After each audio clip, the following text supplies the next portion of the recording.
Welcome to the You Two Scare Me podcast. We're your hosts. I'm Andi. And I'm Feliz, and we are coming to you from sunny Key West. I noticed you are wearing a ghost pin. I am. What's the scoop on your fabulous flare? It's so cute. It is so cute. It's really I don't know pretty. if you can tell from there, but it has like little, it's a sheet ghost, which goes along with our theme. And then it has little like smileys and flowers on the sheet. And it's just so super funny. cute. But my pin is from one of my spooky friends from DC named Arlene, who's just like this badass Navy lady, and she's rocking at life. And she gave it to me. She said, I saw it and I thought of you immediately. And I was like, oh, that's so sweet. So I just wanted to do that because I decided that every time we record, I'm going to wear something spooky. I love that. I love it. I will try to do that too. Yes, do it. Okay. Get it together. Okay. I'll try to get my life together. Get on I board. mean, I do have an extensive costume collection from living in Key West, Oh. but I don't know about We will welcome regular your costume. everyday ghosty stuff, but I will look. I'll dig through the I'm also welcoming you, with a top hat or you never know what you might get. a sparkly jumpsuit. I don't know. Yes. So I have to tell you a couple of things. The other night I went out with a group of girls and we were out at dinner. We saw the Key West sunset. There were 13 of us. It was just really fun and a nice way to just kind of relax at the end of a week. And I made everybody go around the table because I said, hey, and these ladies are from all different kind of places. So some of us have young kids, some have big kids, some have no kids. But we all have husbands who are always being celebrated in some sort of way or recognized. Yes. And so I said, we always are recognizing the accomplishments of our husbands. It's time that we recognize ourselves. So I made everybody go around and share something about themselves that they were like working on or proud of, or something that they accomplished. That. So, That's so cool. One girl said, well, I made it through the first year with a baby, and we're like, that is a huge accomplishment, huge. Yes. and huge.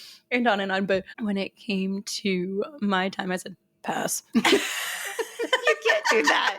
You can't make everyone else do the share, and then you're not everybody was like so upset. They're like, no, Andi, what are you doing? And so then a couple of people spoke for me. One was about my little award that I'm receiving soon. And and then the other was obviously about the podcast. And I'm just so excited that we're actually doing this. Me too. Everybody else is so amped.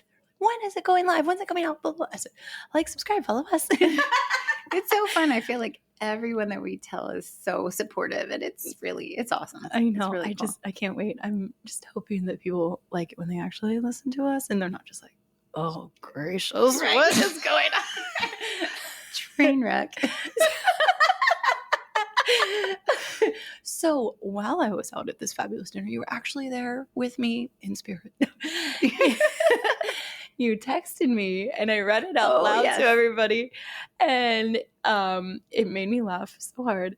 And so tell me what happened, Feliz. Tell us more. So, I was also out that night. I went for a little happy hour with some friends. We have a couple of friends in town, and we were at a place that you and I visited together on our haunted bathroom bar crawl. Haunted bathroom bar crawl. So we went to this place, and supposedly the bathroom is haunted. I can't remember what the ghost is supposed to do in there. Do you remember? I feel like it just, for some reason I felt like it was a woman.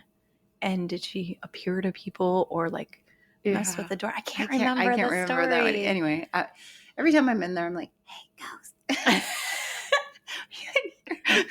Nothing ever happens. Anyway, so this time when I was there was a lady behind me in the line, and she was a little inebriated, a little too chatty, slightly a little too much of a close talker.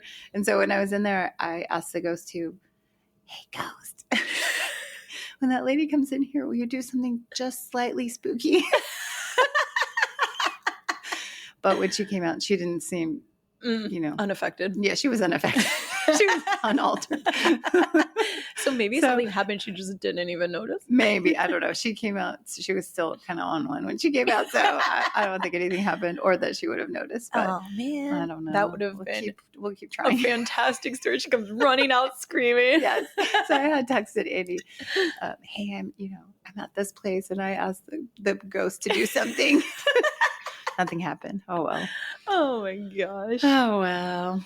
So in case it's your first time with us, we're two friends with a love for the paranormal. We love all the spooky stories, the haunted legends, the cryptid cases, the strange, the unusual. We have a very healthy level of respect for the unknown. Don't worry. Our friendship has spanned a decade, and we've finally decided that it's time to make our dream a reality. Our mission is to bring you spooky stories to chill your spine, make you wonder, and hopefully laugh a little along the way. The stories are mostly true. And for this collection of stories, we focus on our hometown Key West, with plans to expand in the future. In the You Two Scare Me podcast, we research topics that are a surprise for each other, so all reactions are true and authentic. We take turns telling the stories, so we both get a little fright. Dive into the shadows with us as we bring you haunting tales in episode 3 of the You Two Scare Me podcast. Shall we dive in?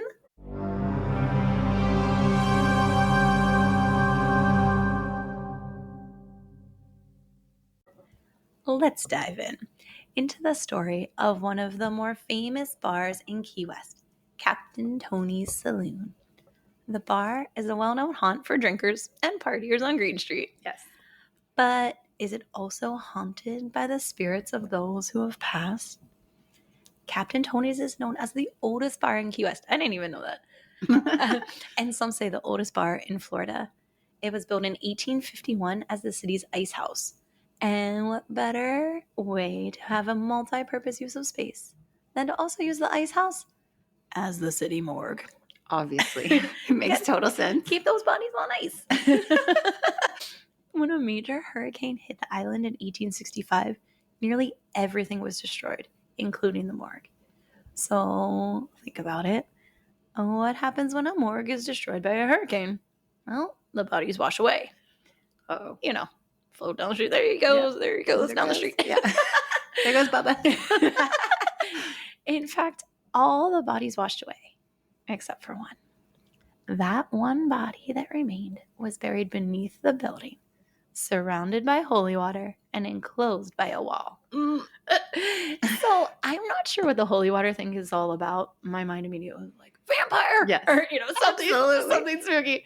But, I didn't hear or see anything about vampires. So, boo. Yeah. But, so probably the holy water was just, to consecrate the ground or make it a holy burial place or something. Right? There's no official record of that burial, but the claim persists in both local folklore and the bar's own storytelling that happened. Today, it's said that the pool table inside Captain Tony's is situated directly above that burial spot. Whoa. So back to the history of Captain Tony's. It wasn't always Captain Tony's. In the 1890s, it became a telegraph station, and in 1912, it became a cigar factory. A few years later, it was home to the Duval Club, a gay saloon that catered to a more alternative crowd where lavish parties were thrown. Ooh. I know, I feel like I want to go see those parties. And then the U.S. Navy got wind of it, and they were worried about its influence on their sailors stationed nearby. And so, wah wah, they shut the club down. Boo. Fun assassin. Yeah, no fun here. Following the closure of the Duval Club, the bar served as speakeasies and a safe place for all of the fun stuff. Women, gambling, bootlegging. I mean, that's what you think of it. Of course.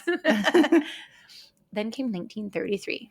That's when Joe Russell, a local entrepreneur and rum runner, bought the building and turned it into the original location of Sloppy Joe's Bar. If that name sounds familiar, and I'm not just talking to you, Feliz.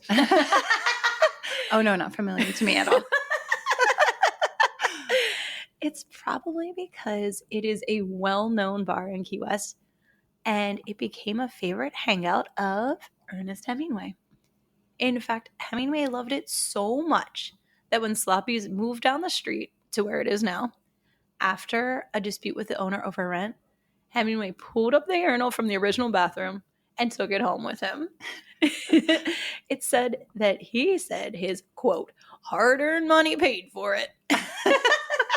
He probably used it many, many times too, right? I mean, special affinity for that urinal. Yes.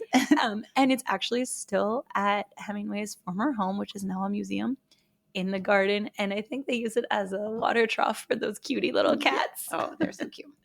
After Sloppy Joe's moved out, the building went through several changes of ownership. Then in 1958, Captain Tony Terracino, a well-known local boat captain and colorful Key West personality, purchased the property and renamed it Captain Tony's Saloon. Captain Tony was one of those guys, like a larger-than-life figure.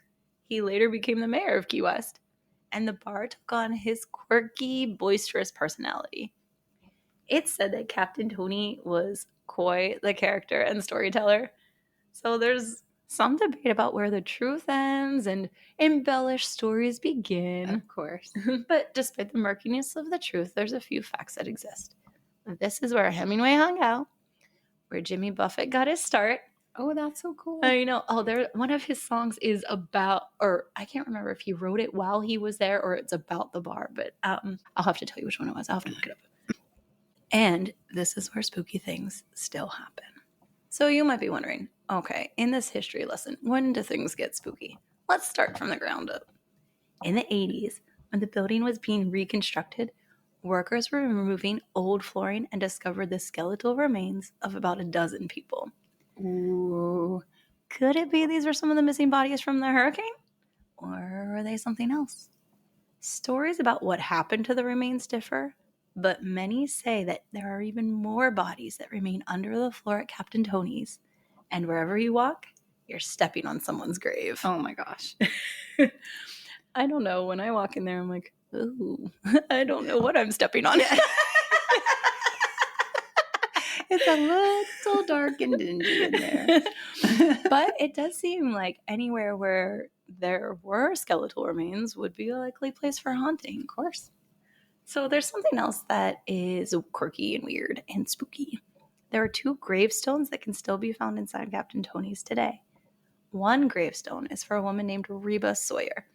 Supposedly, when Reba died in 1950, her husband found out she had a lover on the side.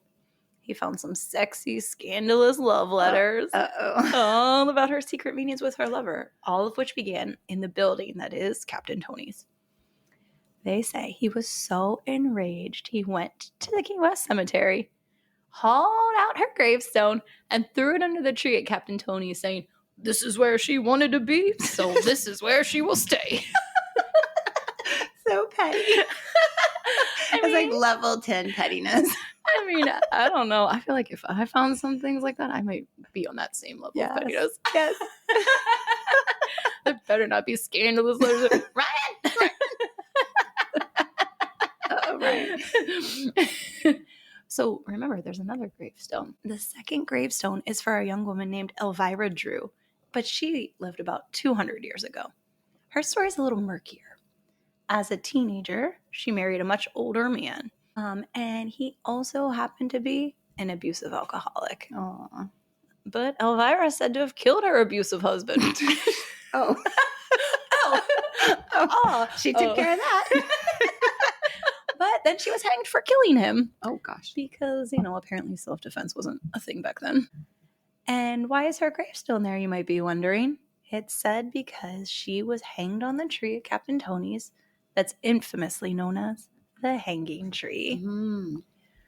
So the hanging tree is a huge tree that grows in the center of the bar, still there today, and extends out of the roof. Even though Hurricane Irma took much off the top of the tree, several inches still push out past the rooftop. It seems likely to me that any place that served as a hanging tree would at least have some bad juju. Maybe a ghost or two. And this place doesn't seem like any exception. Like any Key West story, details have gotten changed and lost along the way. Some claim that 75 to 85 people were hanged on this tree. Whoa. That's a whole lot. But most say that 17 people met their fate at the tree. It's still a lot of people. It's not 80 people, but it's still a lot of people. Still more than a handful. Yeah. I think even one would be a lot. Yeah. Of those 17 hanged, people say that 16 were pirates and one was a woman. But this woman is supposed to be different from Elvira that we met earlier. That one woman was accused of killing her husband and children and leaving their bodies in the yard. Oh, gosh. It said that when the police came to get her, they found her in a blood-soaked blue dress, and then they immediately hauled her off to the hanging tree. When she was hanged, she was still wearing the same blue dress that she had on during the murders. And, when they hang someone, your neck is supposed to snap. Mm-hmm. And her neck didn't snap, and so she suffocated. And her face turned blue, a shade of blue that matched her blue dress. Oh, wow. You know what I want to say, right? I do. Just say it. It reminds me of Violet Beauregard from Willy Wonka and the Chocolate Factory. But the lady in blue did not turn into a blueberry. Oh. I don't think they rolled her away either. Okay. Sorry, blue dress lady. So the lady in the blue dress, it seems she never left. Visitors report seeing a lady in blue walking through the bar. Others claim to have photographed a woman in an old-fashioned dress. Today, there are several spooky occurrences that people attribute to the lady in blue. It's said that she likes to hang out in the ladies' bathroom. And we actually heard that on our little bathroom ghost tour that we keep referencing. And there's a story that I read it's similar to one that we heard on the tour that said once there was a little boy who went in to use the bathroom and his mom waited outside. He came running out of the bathroom. He's pale. He's crying. And guess what he told his mom? What? He told her there was a mean lady in the bathroom in blue and that she wanted to cut him. That tracks with the lady. This tracks. Right? Because remember, she was accused of murdering her husband and her children. Yes. So the boy's mom goes in the bathroom. No one is there. Oh my gosh. Wait. Why was he there at the bar? Maybe was it a bar then? Maybe it was daytime. I don't know. Gosh. Little boy in the bathroom. If you're out there, tell us the details. Yes, yeah. Why were you at the bar? Maybe it was one of those times where, he's little and he's like, I really gotta go. Maybe, and you're like, yes. I'm gonna just take him in here. Maybe so, yeah. I would do that. Yeah. I mean, I will say that, my children have definitely used the bathroom at some bars and watering hole establishments. Right. Gotta do what you gotta do. I know. Yeah. So when we were there, I didn't see her. I asked her to show herself when I was in the bathroom, but nothing happened. Did anything happen to you? No. Oh, man. I was really hoping for something. Today, there are reports of plenty of spooky activity at Captain Tony's. People report that there are locked stall doors in the ladies' bathroom when no one's there. They report that doors open and close. People say they see the lady in blue, or they capture bluish images and pictures that they take. Oh, wow. I'm hoping for one of those to happen sometime if we're there. People also experience cold spots and hearing voices, and there's even stories of people hearing their name called when no one is there. So spooky. There's a story that once there was a man who was there with his friends drinking, partying, carrying on, and his friends dared him to climb the hanging tree. So as his beer muscles increased, it started to seem like a good idea. The moment he decided to give it a try and he touched the hanging tree, his hands began to burn. No way. He pulled them away and his hands were actually burned. And he had to go to the ER for apparently 3rd-degree burns. That is crazy. Can you imagine? You roll in, you're like, I just touched the hanging tree. Trying to climb the hanging tree. They're like, just get in here. This is not the craziest story we've heard all day in Key West. The spookiness at Captain Tony's can be felt today amidst all the drinks flowing and all the bras hanging from the ceiling. Yeah, so if you haven't been in Captain Tony's, it's very kind of dark and dingy in there. Ladies leave their bras hanging out around on the ceiling and on the walls. Yeah, when we were there on our tour, there was a lady who took her bra off right there. Oh, yeah, she was making a donation. She was yelling around. It was like, here's my bra. And then they stapled it right on up there. Oh my gosh. So I'm just waiting for the day when Feliz becomes that lady. Nope, I'm keeping my bra on my body. For now. Oh my gosh. So if you go to Captain Tony's, you could try your hand at throwing a coin in the fish's mouth outside. You take a peek at the hanging tree because you can't miss it. It's still there today, standing tall and proud. But like, maybe don't touch it. Don't touch it. I'm not touching it. If you look around, you'll spot the 2 gravestones of Elvira and Reba, and you'll even see a real skeleton propped up behind the bar that's dressed up in its Key West finest and ready for fun. I wonder whose skeleton is that. Well, I've heard some mixed stories, because, Captain Tony, who was a character, claimed it was, an enemy of somebody that he got back. But then I just recently heard somebody was there who is some sort of expert on, I don't know, bones. And Bone expert. Okay. I don't know if it was like a doctor or like a bonologist.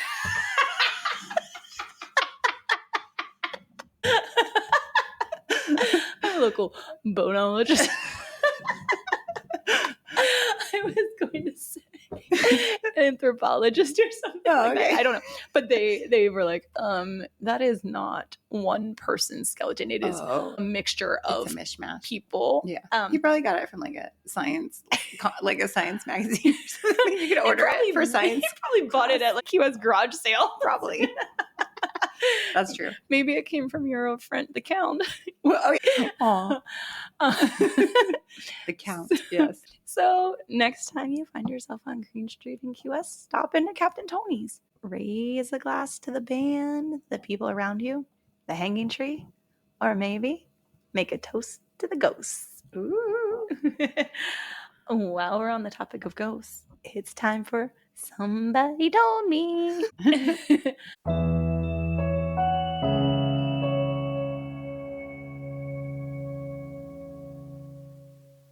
Remember, this is the part of the podcast where we share stories that others have shared with us. And perhaps someday, listeners, we will share your story. Feliz, do you have a story to share with us? I do. Ooh. I actually have sort of a continuation of our Robert the Doll story. Robert. Yes. Robert. So my friend Kim told me this story. So she and her husband are part-time residents of Key West. And several years ago, she and her daughter-in-law were visiting the Fort East Martello Museum, which, as we discussed before, is the home of Robert the Doll. So that day, they were going on their tour, and Kim's daughter-in-law started to take a picture of Robert. And Kim said, don't do that. You got to ask permission. You didn't ask permission. You didn't ask permission. And the daughter-in-law was like, oh, I don't believe in that stuff. So she took the picture and they went on their way. And then things started to happen. Oh, no. Yes. So the first thing that happened, so I guess they were on an RV trip back up to the mainland. And I think they had an RV and then they also had a separate car. So they were caravanning. And first, their dog slipped on a dock and hurt his leg. Aww. And so they had to take him to the vet, whatever. I don't know what was wrong, but it was something a lot. I think he had to have surgery and it was going to be a huge vet bill. So that happened. Then they start going on their journey. They get the dog, they're going up, and they had reservations at some nice RV park, and they went to check in, or maybe they called and they figured out that the RV park didn't have their reservation. Oh no. That's what it was. So they called. They weren't quite there yet. So they find out the RV park doesn't have their reservation, and it had been confirmed and everything. It should have been there. Oh, weird. Then they had a blowout on the RV. Oh no. They blew out a tire. So at this point, Kim turns to her daughter-in-law and says, you got to get on Facebook and you got to go apologize to Robert the Doll. Gosh. This is getting out of hand. So the daughter-in-law was like, okay, I will do it. So she goes, Robert, I'm really sorry. You know, these things are happening. I should have asked for your permission. Will you please accept my apology? Whatever. Within an hour, the RV park calls and says, ma'am, we are so sorry. We found your reservation. Stop You're it. good to go. You're good to go. They were able to get their tire fixed. And then the vet calls and says, oh, hey, guess what? We just realized that you have a pet insurance and almost your whole bill is taken care of. I think it went from like several $1,000s to $80 or something like that. Oh my gosh. So the dog's okay now. All is well. But yeah, it was Robert. Robert did it again. Robert did it. Robert did it. Oh my gosh. And Robert, just so we're clear, we are not being disrespectful here. Nope. We are just really surprised that somebody would take a picture without asking. Yes, which we would never do. Never. Nope. So I think they learned their lesson. Oh my and, gosh. that will not happen again. Oh my gosh. I hope that they put her letter up at the museum. Like, what if we're there and we see it? And we're like, oh my gosh. That's so cool. Yeah, that would be really cool. Thanks so much for listening to this episode of the You Two Scare Me podcast. We are so excited to share this space and these spooky stories with you. And we'd like to give a special shout out to Stefan Tatka, the talented Renaissance man who wrote and recorded our intro and outro music for us. Yay, Stefan! Woohoo! Without you, the You Two Scare Me podcast just wouldn't be quite as spooky. Thanks, Stefan, for your help and your support. Listeners, you can also support us by telling all your friends, your coworkers, your neighbors, and your spooky sister-in-law about our podcast. You can also rate us and review us on iTunes and wherever you get your podcasts. Don't forget to check out our social media. Find us on Instagram at You2ScareMe_podcast or on our Facebook page, You Two Scare Me.